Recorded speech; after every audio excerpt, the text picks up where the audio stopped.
Hi, I'm Vicki Higgins, and I'm going to talk with you today about cause-driven revenues that are really surging in the space of sponsorship.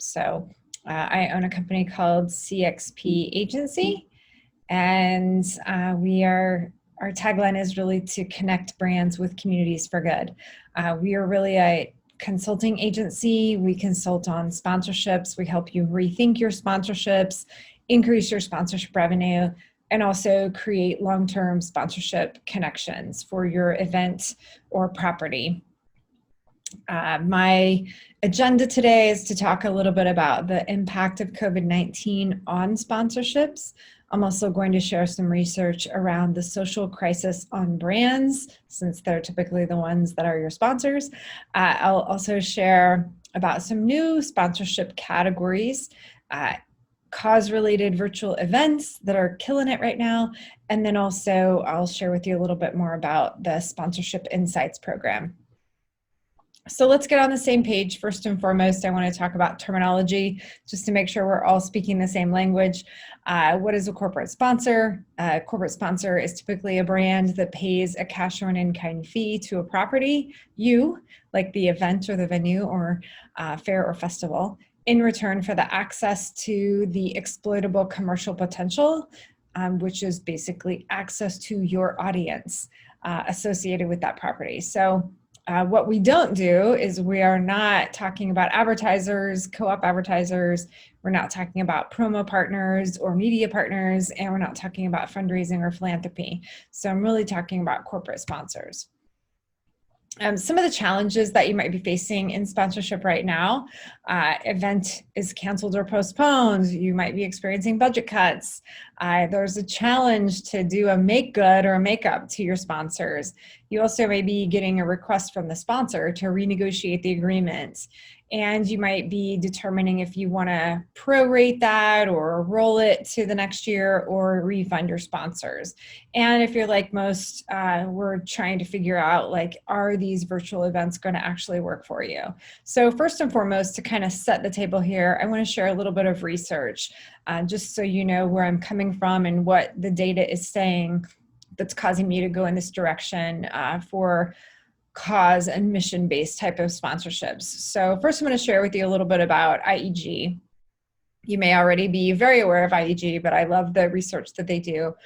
This is really interesting on the forecasting the future of the sponsorship industry. This is focused on sports and entertainment, but it's going to give us a really good indication. Right here, we're showing that $10 billion has been lost in the sports and entertainment sponsorship value, and that would need to be made up somehow. We don't feel like it's going to be made up. There are over 120,000 active sponsors that have been impacted, and at least 5,000 brands, if not more. When we start looking at the differences and kind of the tension between the property, like you guys, the event or the venue, and well as the buyer, which is the sponsor or the brand, we see where there are some definite differences. So 64% of properties think that all of the lost sponsorship value can be made up, whereas only 45% of brands agree. When we look at 11% of properties, so you events, you're saying that sponsors will prorate the agreements and receive refunds. So you guys don't agree with that. But the brands think that's the direction to go. 31% of brands agree that they would prorate the agreements or receive refunds. And then we look at completely overhauling the plans. 49% of properties really want to completely overhaul the plan in order to keep the revenue, but only 7% of the brands agree with that. So I think there's a lot of differences. We're certainly seeing concerns around the brands and the top decision makers. So the comfort of people attending events, lost revenue and budget cuts, their messaging has definitely changed. You're going to see that in the next few slides. And then also the length of this downtime, scheduling conflicts, industry job loss. These are just a couple of highlights from the IEG Outlook 2020. There's more on their page, and I'll definitely, have this presentation available, and you can check out IEG.com, and the latest information about the Outlook 2020 has a lot of detail and stats in it. So this is just a little tiny highlight, but there's a lot more research where that comes from. And when we look at, Peter Lutz from the IEG organization, he believes that, sponsorship has reached the point of no return for capturing lost value based on the length of this ongoing stoppage. He's saying that there are 3 likely scenarios. I agree with him, which means that the venue is probably, or the event, you're probably going to forgive, have a value forgiveness, a value forbearance, which is going to postpone it, and or a value foreclosure and just say that it's going to be lost. So we are seeing all 3 of these play out. We also are seeing some additional creative ways to create new sponsors and keep your sponsors. So I have some tips on that. But let's look at a more recent. That research was just done sort of at the beginning of the pandemic, April, May, June. This one is really recent, October 24th to the 30th of 2020. So the impact of social crisis on brands. This is from the Edelman Trust Barometer. I love their research. It's really, really fascinating. And it's great because it's a brand barometer. So if the brand is your sponsor, then you can really see what the brands are going through. So let's take a look at this. Again, this is just a highlight of a couple of slides, but the essential role for brands to help in the crisis. I think, like many people, we don't believe that politics alone are going to help solve anything. So there is an essential role for brands to play to help in not only the pandemic fight, 62%, and also systemic racism. 54% of brands should publicly, speak out and play a role in helping resolve these issues. People are really paying attention to what the brand messaging is. And when the brand is providing a message that is alleviating fears and uplifting people, the people are 4 times more likely to purchase that brand. And then also, if the brand is addressing uncertainty, they are more trusted, by 5 times than brands that are not doing this.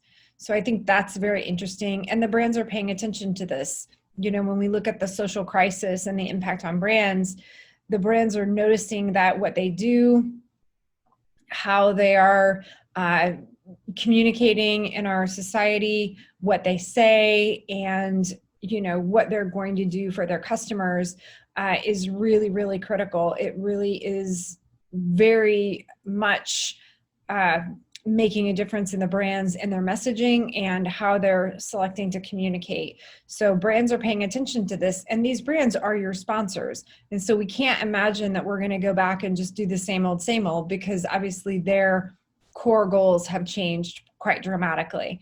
When we look at the brands, 70% of brands have already adjusted or paused their ad spend, and that includes their sponsorships. A majority of advertisers have already changed the messaging that are in market, and they've increased their messaging around mission-based by 42%, and they've increased their cause-based marketing by 41%. So this is really important for you to know as an event or an organizer. So we need to pay attention to what your sponsors are talking about and how they've changed their message in the marketplace. A couple of examples, just briefly, because I know we're short on time here. General Mills made major changes. Obviously, they've had box tops for education for a long time. They've decided to do rewarding teachers for at-home e-learning. They've also made a very strong stand with beating families with LeBron James, and they've also created a really strong stance around equal justice with Serena Williams. I think this is a great example of how General Mills has really stepped up, and it's definitely helping them from purchases with people as well. When we look at the Coca-Cola Company, Coke made a major change in their entire strategic organization and how they're reorganizing their company. They contributed like over $500 million to the National Minority Supplier Development Council. And they've also contributed a huge amount of money to job readiness programs with their Boys and Girls Club relationships. So if you have a Boys and Girls Club in your town and Coke is your sponsor, definitely marry that up and integrate the job readiness program into what you're doing.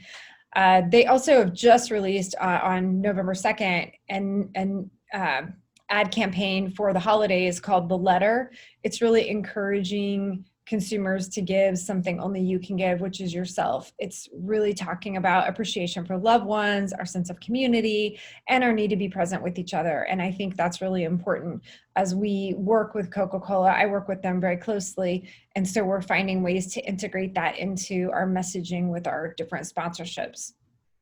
So what's next for you? If you're an event, a fair, a festival, a city, a tourism organization, what's next? How do you re-engage your sponsors? How do you create new sponsors? How do you keep some of your budget? So let's talk about that. I think there are some new categories. When we start paying attention to the data and we let the data really drive us and we watch what our sponsors and what these big brands are doing, we need to really pay attention to that. So if you are a concert, a sports team, a museum, if you are a holiday parade or a city or a theatrical performance or a fair or festival or event, you typically will have a sponsor for your event. And what my recommendation is to take a look at each one of those sponsors that are sponsoring your event. And if your event's been canceled or postponed or whatever, obviously, you might be reaching out to those sponsors saying, hey, can we, roll this or postpone this? And the sponsor might be requesting a refund. But what my urging to you is that you realize from the research that I just mentioned, that the brands are really pulling their marketing and sponsorship funds so they can do something more meaningful in the marketplace. And you, as the event organizers, you have a lot of connections. You have connections with political officials, with the city council, with chambers of commerce, with tourism organizations. You have contacts in the community and with the schools and the businesses, as well as hundreds of volunteers. And so if you can band together what you would normally do for your event and use all of those contacts for good, and be able to really talk with your sponsors about, hey, if you have a new mission, if you have a new purpose, let us help you get that message out there, so that you're being more thoughtful with your sponsor and they may consider keeping their money with you. Just a couple of ideas. Maybe you'll think of, instead of doing a parade sponsor, maybe it's a wellness sponsor, and maybe there is a local hospital or organization that would want to be your year-round wellness sponsor. Now, they may get access to different events that are happening all year, but if you can create a really compelling wellness program, that's a great opportunity to create a new sponsor category that doesn't have to be connected to an event. It can be much more connected to communications and virtual opportunities. You could also create an education sponsor.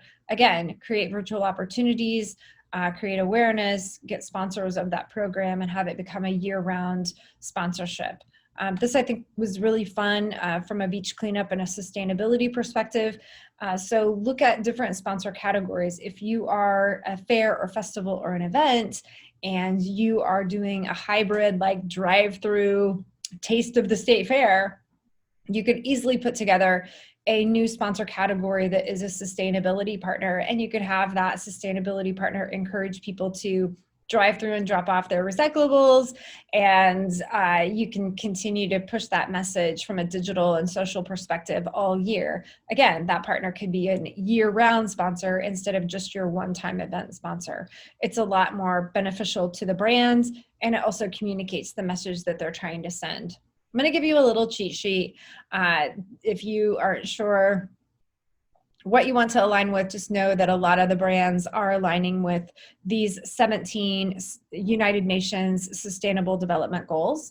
I think these are fantastic. Pick one, pick two, find companies in your area and or larger brands that are aligning with these. These are very, very popular with the larger brands. And it could be something around sustainable cities and communities. It could be something around health and wellness. It might be something about social justice and peace. So just whatever really resonates with you and with your event and what you could create in your community for good. And then look at who your current sponsors are and see if they have some new messaging in the marketplace. I think this is a great way to create new sponsorship categories that aren't necessarily tied specifically to your event. It can certainly benefit your event, but can also generate some new sponsorship revenue if you're not sure if you're going to have your event or not. As we look at this note from Brian Gordon from Engine Shop, I think both sides have been too reliant upon assets like signage and media that exist around a live event. Instead, the focus should be on how the two can work together to engage and add value to the community and fan base outside of a game or an event. So if you can create a partnership strategy that's truly a partnership strategy, then it could be a year-round partnership strategy on a core mission or a core message or a core cause. Then there's really no need to pivot if an event gets canceled or if play stops. You just integrate those new tactics for communicating that message together. So as an event organizer, I think it's very important first for you to clarify your mission and your purpose in your community. I think you then start aligning with brands that also have that similar mission. And when a brand aligns with you, the property, for a strong purpose, I think there's a great opportunity that can make a positive impact in your community. You can also use different ways to help give measurable results to your sponsor. You can use ambassadors, you can do content engagement. Digital is fantastic. Engage an online community, lots of brand affinity, maximize your digital reach, do some targeted promotions, measure your performance, and do your best to try and generate leads for your sponsor. But really, if you're both out there telling a really great message and using the platform that your sponsor and brand have created already, then you just extend their message to all of your people. I think that's really compelling. So I'm gonna step away from this thought around connecting on, creating new sponsorship categories. I'm gonna talk a little bit about virtual events. So many of us are trying virtual events and we're not sure what to use. I've run across a platform that I really love and I think it could be amazing. So I'm gonna share a little bit about just a new way to do some cause-related virtual events. And these guys are totally killing it. So obviously Event Hub has an amazing resource and guidebook on how to do events and virtual events. But one of the platforms I want to talk to you about is called FundDuel. FundDuel, I'm going to share with you, this is St. Jude. Obviously, a lot of us know St. Jude and they're great. And they have a wide amount of recognition around our country and our world. But as St. Jude had their Stars and Stripes virtual gala in June, it wasn't able to happen live, so they did a virtual event. The FundDuel platform does a really cool thing. It enables you to bring sponsors to the table. So each one of these are different sponsors that paid to have a team.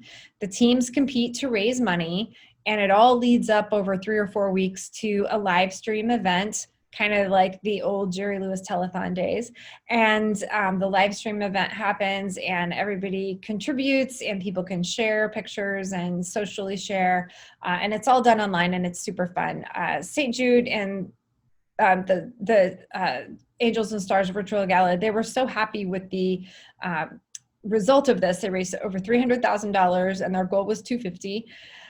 They did this over about 4 weeks, and they've now made a commitment to do 10 of these over the next year, and they are thrilled with how this works. So a couple of other examples, if you are not a St. Jude or you don't have a big gala. This was the Epilepsy. They were not able to have their gala, but they did a really fun online virtual event, and they were able to put teams together, raise money for their virtual gala, and they raised over $115,000. So that was super exciting. This is an organization that's a smaller organization. They were not able to have their event for Bryland's Feet, and they did a virtual live stream event. They had a combination of sponsors and families that were the teams that competed to raise money. They raised $76,000. And then many of you may know Hot August Nights in Reno and Sparks, Nevada. They were not able to do their big, 6,000 cars all across Reno, Sparks for Hot August Nights. So they took those few nights that would have been Hot August Nights and they did a virtual car show. Had people upload. I think we had hundreds of cars uploaded from different people, and they put Chevy against Ford, against Dodge, against European Classics and Miscellaneous Classics, and all of them competed to raise money for a good cause. They raised over $36,000. Theirs was a little shorter of an experience. They just did a long weekend, but I think that's really great. And many of us would be super happy to have that kind of funding coming in when we've had an event that is canceled. So I just wanted to share that platform with you. I work really closely with them. I'm happy to connect the dots and answer any questions that you might have. But as you're working with your sponsors, consider these new categories as well as virtual events. And the last couple of things here I wanted to talk about is just, really re-engage your current sponsors. You be the one to reach out and communicate, ask about their new strategy, ask what their mission is, ask what their cause is, how are they handling social justice, how are they handling the pandemic, what's their messaging. No brand wants to reinvent a new message just for you. So if there is a way that you can use your event or your outreach to be able to extend their message and their reach, I think that's going to give you a lot of opportunity. Talk to them about your new strategic plan for the coming year. Are you doing virtual events? Are you doing a hybrid opportunity? Are you doing drive-through events, or are you actually having live events? So talk with them about your new plan and then renegotiate your contract. I think it's a great time to do that, whether your contract is up or not. I think it gives you an opportunity to integrate new purpose into your contract and talk with your partners about, extending that purpose to your community. I think you should also add a COVID addendum. So if your event is not happening, what to do, how you both will handle that so there are no surprises. And then also just have a discussion around it, and then just get that extended commitment. And if you can extend the contract, or at least get an addendum to extend, for a little longer, I think that would be great. So those are just a few things. I'm going to leave you with a couple of tips, 5 sponsorships to-dos. Number 1, research your current sponsors. What are they doing? What's their new message? When you've got 70% of the brands changing right now, it is so important and most likely that your sponsors are also making big changes in their messaging. So do your research, determine your purpose or mission, see if you can find a connection point there between your current sponsors or possibly even new sponsors and your purpose or mission. Create some new sponsorship categories. So maybe there are some opportunities for you to create a sustainability partner, or an ocean cleanup partner, or a social justice partner, or a wellness partner. So there could be something that might be lurking out there where you're leaving some money on the table by not having these new categories. And these new categories are a great opportunity because it's where brands are spending money. They can pull it not from their marketing or sponsorship budget, but you have access to a corporate social responsibility budget. So that's a great place as well. Consider cause-related or virtual events. I shared with you a few from the FunDuel platform and how they're actually just killing it and doing amazing things with these virtual events. A couple of these have even done way better than what their live events have done. I think one organization had normally 300 people at their event and raised like $70,000 or $80,000 after all of the hard costs were done. And with their virtual events, they had 6,000 people attend from 10 different countries, and they were able to raise $220,000. So I think there are some great stories there around virtual events. You just have to find the right one for you. Lots of platforms out there. And then be part of Sponsorship Insights. That's something that we're hosting over the next few months. 2 times in December, we're going to be talking about cause-related and hybrid virtual events. We're going to be exploring some different platforms and looking at ways that you could create one for your event or your cause or your mission or your community. In January, we're going to be talking about how to re-engage your sponsors, not refund them. And so we'll get really into the deeper dive into that. And then in February, we're going to talk about new sources of revenue. And for everybody that joins through this Sponsorship Insights, we're going to give you a one-on-one complimentary review of your sponsors with some ideas on how you can either re-engage them or create some new sources of revenue with new categories. So you can go to the bit.ly and then sponsor-insights, and that's the information there. It'll be a page that looks a lot like this, and we'll be talking about how to move forward in this new year. So I just want to thank you. My personal information is right here. So Vicki@cxpagency.com. You're welcome to send me an email anytime. My phone number is my office line, and I am a woman-owned business in California with an office in Nevada. So happy to connect with you. And I just want to thank you for checking this out today. And I'm happy to take any questions or hear your thoughts and what creative things you might be doing. And I appreciate your time today. So have a great one.